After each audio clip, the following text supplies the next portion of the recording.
Saudara-saudara yang dikasihi oleh Tuhan Yesus, saat teduh kita hari ini dari Esra 1 ayat 1 sampai 11 dengan tema kembali dari pembuangan. Beginilah perintah Kores, Raja Persia. Segala kerajaan di bumi telah dikaruniakan kepadaku oleh Tuhan, Allah semesta langit. Ia menugaskan aku untuk mendirikan rumah baginya di Yerusalem yang terletak di Yehuda. Esra 1 ayat yang kedua. Saudara-saudara, bangsa Yehuda dan bangsa Persia adalah dua bangsa yang berbeda.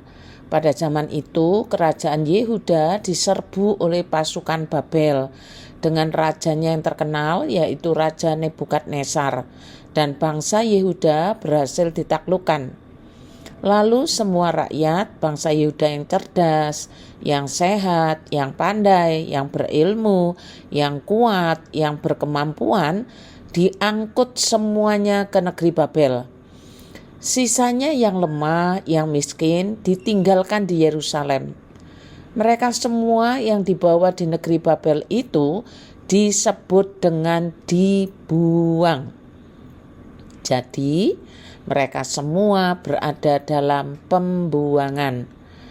Negeri Babel yang kuat, yang superpower itu ternyata dapat ditaklukkan oleh bangsa Persia, yang salah satu rajanya bernama Kores, yang dicatat dalam Esra pasal 1 ini. Waktu itu bangsa Yehuda di pembuangan sudah 70 tahun lamanya, cukup lama saudara.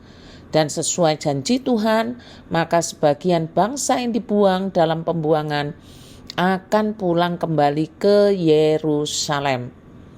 Tentunya sebagian umat Allah, yaitu bangsa Yehuda, sangat gembira menyambut kabar baik ini.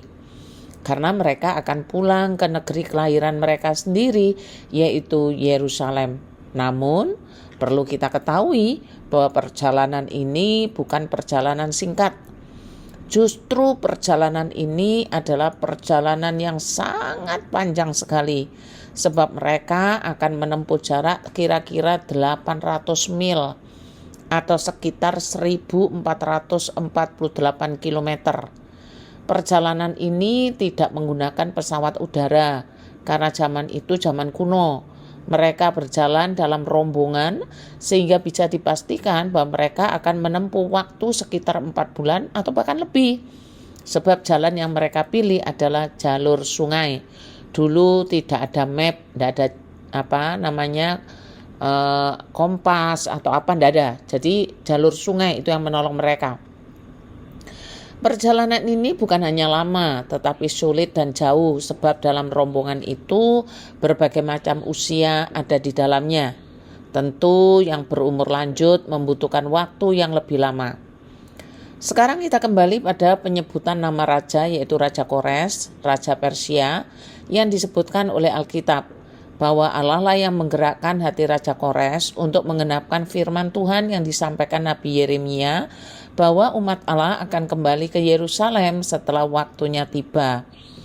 Raja Kores bukan hanya mengizinkan secara legal kepulangan bangsa Yehuda ke negerinya, tetapi juga dukungan penuh seperti dukungan oleh penduduk setempat dengan perak dan emas, harta benda dan ternak, di samping persembahan sukarela bagi rumah Allah yang ada di Yerusalem. Sementara itu Raja Kores juga menyuruh mengeluarkan perlengkapan rumah Tuhan yang telah diangkut Nebukadnezar dari Yerusalem dan yang ditaruhnya di dalam kuil Allahnya Nebukadnezar maksudnya. Lengkap sudah apa yang sudah dilakukan oleh Raja Kores agar umat Allah pulang dari pembuangan. Suatu peristiwa sejarah besar yang dikendalikan oleh Allah semesta alam, yang kalau dikalkulasi oleh pikiran manusia tidak akan pernah dapat diprediksi akan terjadi. Pertanyaannya begini saudara, apa tujuan Allah menggerakkan hati Kores, Raja Persia ini, sehingga mendukung sedemikian besar, termasuk mengembalikan barang-barang bait Allah yang dulu pernah dirampas? Tahukah saudara? Ternyata tujuannya dicatat dalam ayat 2 demikian. Beginilah perintah Kores, Raja Persia.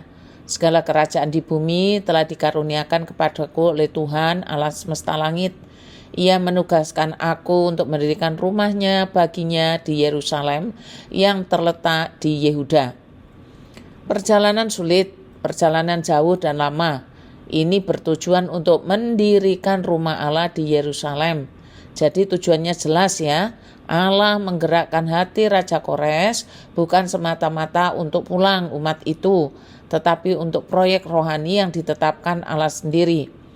Pola ini menjadi pola panggilan hidup bagi kita sebagai umat Allah. Ketika Allah telah menetapkan waktunya, saudara dan saya selesai dan tuntas dalam pembuangan, dalam tanda kutip, yang sama artinya jauh dari Allah, mengalami kekeringan rohani, kehampaan batin karena jauh dari Allah, maka Allah menetapkan satu waktu di mana saudara dan saya akan dipulihkan.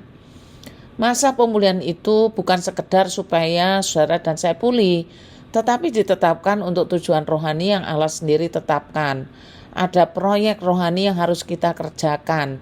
Karena itulah tujuan Allah membebaskan saudara dan saya dari penderitaan, dari kehampaan rohani. Memang pada kenyataannya tidak semua orang berjalan menuju tujuan Allah, mengerjakan proyek rohaninya, tidak semua.